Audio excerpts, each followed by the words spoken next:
Hi, my name is Mike Neelley. I'm the Executive Director here at Tierra Nueva, and I want to share a story from our county jail with you.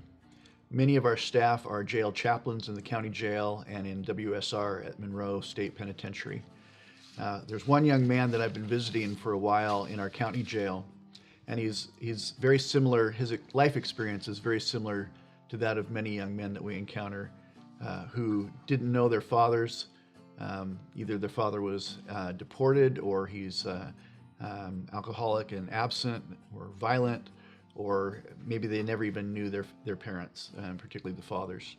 And so this is true for this young man. And as I've met with him over the last several months, he shared some of his life story with me.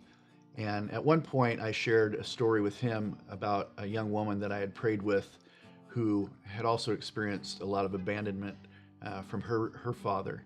And God had me stand in the place of her dad and ask her forgiveness for the ways that he had hurt her and abandoned her.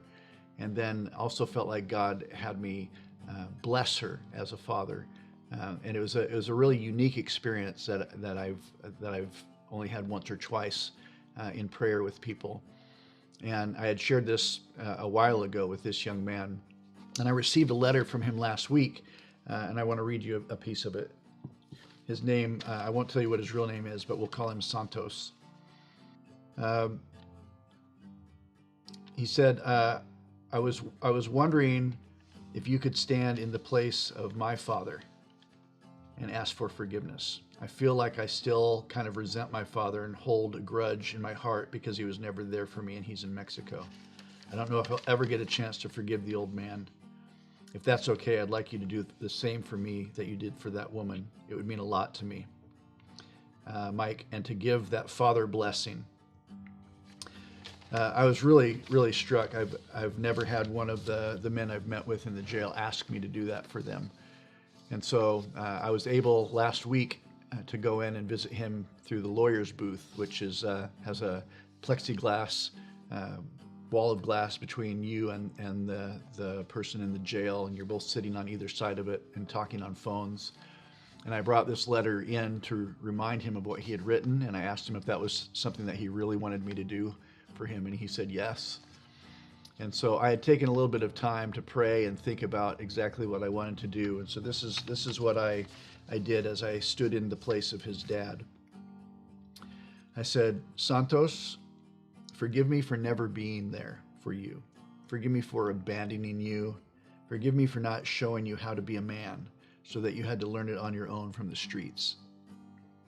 Forgive me for going to Mexico and leaving you to grow up here by yourself and never being involved in your life. And after I spoke those things, Santos had his head bowed, and he looked up at me and said, that pretty much covers it. And I said, can you forgive me? And he said, yes. And I said, can you say those words, I forgive you, Dad? And he said, I forgive you, Dad. And once he did that, I moved into the blessing. And I said, Santos, I bless you as a son who is wanted in this world. I bless you with the security of a real family and a father who takes care of you. I bless you as a man with a calling on your life to care for and show the way for other men who also have not had fathers like you.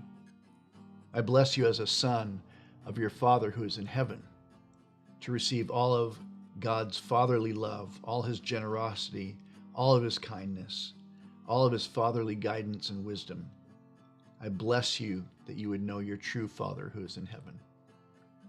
So that's how our time went, and it was a really powerful time.